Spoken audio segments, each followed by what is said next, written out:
por que fazer um modelo agroflorestal, onde a gente não domina as práticas e onde na verdade não tem uma definição técnica aprofundada. Então, o porquê da situação é que os objetivos da Fazenda Panorama, da família Goodsite, se alinham com uma demanda de mercado bem específica, que é a preservação da Amazônia. A questão é que a preservação da Amazônia é uma coisa muito abrangente, na verdade, o pessoal quer a Amazônia preservada, mas a grande maioria das pessoas não se importam com toda a nuance e o trabalho que precisa ser feito para isso de fato acontecer, né, de uma forma sustentável no longo prazo.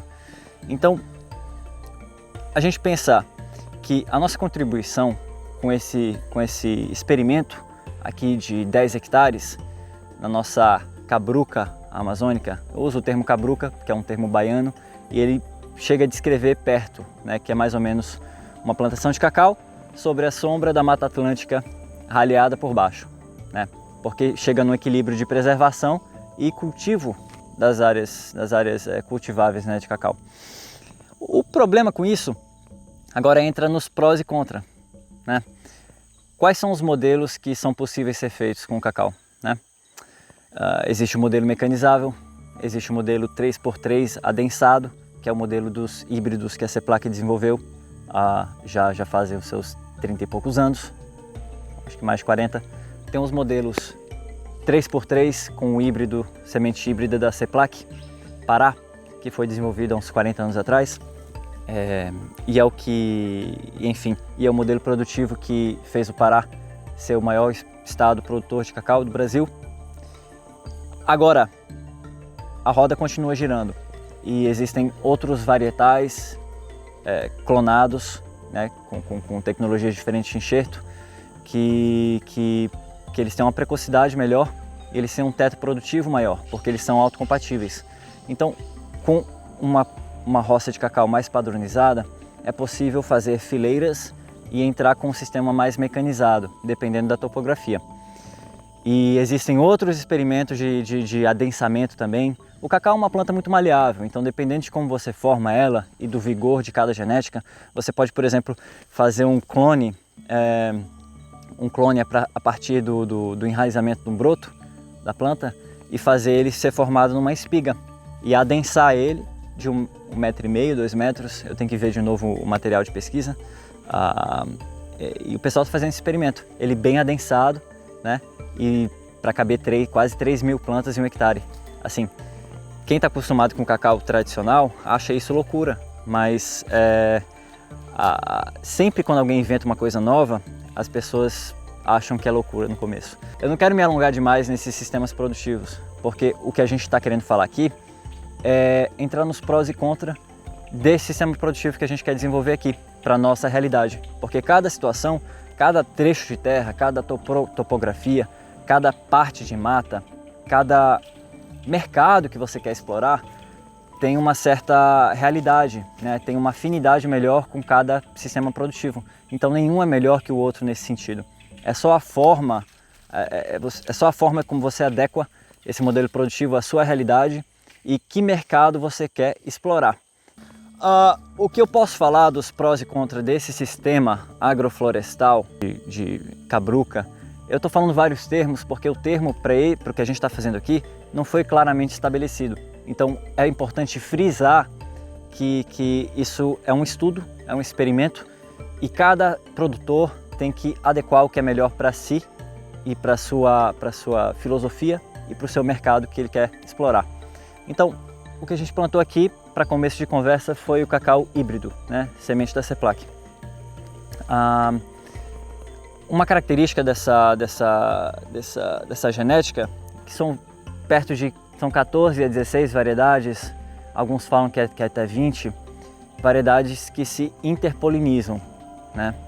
Então, por exemplo, essa genética aqui é mais viçosa, essa planta está querendo subir mais, mas pode ser em relação também à sombra, o sombreamento do ângulo do sol que está pegando através da sombra de uma árvore ali, que está despadronizando a insolação em cima dela, então que faz ela querer subir procurando mais sol, né? Talvez esse aqui que está menor, está em um trecho de terra que não foi arado o suficiente, não foi gradeado e não foi incorporado todo o NPK e os micronutrientes suficientes para padronizar essa terra. Mas essa terra é muito fértil, então a gente resolveu deixar dessa forma, né? Porque é uma terra virgem, uma terra fértil, e a gente percebeu que o trade-off entre essa despadronização nutricional não ia afetar tanto assim.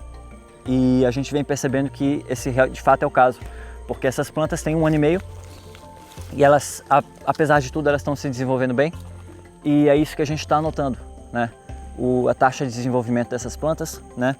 A diversidade, a despadronização e com quanto tempo que ela vai começar a frutificar, né? E entre outros fatores, né? Como, por exemplo, essa planta aqui está sendo bem comida, né? As folhas, a gente está percebendo isso.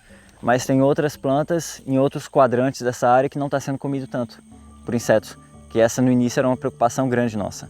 Outra preocupação era o mato, né? O capim. Quanto que a gente ia ter que gastar para limpar esse capim manualmente sem o uso de defensivo e glifosato, né? Então, o que mais começou a afetar foi a rama, né? Tem uma rama aqui muito perniciosa que começava a enforcar as plantas, né? Mas com 3 roços e retirada, né, com facão mesmo manualmente, ela veio que enfraquecendo e recedendo, né? E assim, se for comparar com uma área onde a gente tem que formar o cacau, onde tem capim, onde tinha colonhão, sinceramente essa diversidade aqui de ervas daninhas está sendo mais fácil de manejar do que um capim e um colonhão, né, numa terra fértil. Porque, pelo amor de Deus, aquilo lá, o pessoal fala que isso aqui é os cabelos da terra, né, o colonhão. Meu Deus do céu, cresce muito rápido. E para controlar mato no manual, tem que ser muito bem feito e programado sempre, para não acabar sendo caro demais na formação, né? Porque a formação de uma roça sem defensivo acaba sendo caro. Então, por isso que é importante escolher muito bem o mercado que a gente vai acessar, porque agora chega no X da questão. Esse modelo produtivo, a gente já espera ter uma baixa produtiva em relação ao cacau pleno sol, todo padronizado, onde essa área, por exemplo, foi completamente desmatada, destocada e gradeada e incorporada com os NPKs, nutrientes, enfim, e toda a padronização da agricultura moderna. Esse estilo, dependendo de como que a gente forma, ele pode ser mais caro do que o tradicional. Porém, é importante buscar formas de rentabilizar esse modelo produtivo além da própria produção do cacau. Então, o que esse modelo simboliza, né? Quem que aprecia esse tipo de origem de cacau, né? Será que os chocolateiros, Bintubá, que se alinham mais nesse sentido filosófico da questão de proteção da Amazônia, pagariam mais por um cacau que de fato está ajudando a financiar a proteção de mata nativa, né? Será que a gente consegue lutar por uma espécie de moeda ambiental, onde de fato quem está fazendo pressão para a gente preservar a Amazônia pague por isso? Porque não existe preto e branco, né, na vida. Não existe soluções, só trade-offs, né? O que é um trade-off? Você ganha de um lado, perde de outro. Você perde de um lado, ganha do outro. Então, para a gente equilibrar essas perdas e ganhos, a gente tem que identificar claramente o que a gente está fazendo e onde a gente quer chegar. Então, aqui na Fazenda Panorama, a gente quer ser um portal para a maioria desses modelos produtivos, porque a gente tem áreas planas perto do rio, onde a gente pode fazer agricultura moderna, mecanizada. E a gente vai fazer isso, porque é uma opção cada vez mais interessante para o futuro, né? O cacau é muito manual, muito oneroso e tem muito gargalo de mão de obra na região e no Brasil em geral. Mas a gente quer fazer um modelo assim também. Um modelo onde a gente pode chegar aqui e ver um pôr do sol absolutamente lindo, com essas árvores nativas, frutíferas, com essa diversidade biológica com as araras passando em cima, com os macacos passando por aqui. E eu sei que eles vão estar comendo frutos de cacau no futuro e a gente vai ter que lidar com isso da forma mais ética possível. E eu sei que pessoas, amigos nossos que vão vir aqui no futuro, vão apreciar esse esforço que a gente está fazendo, né?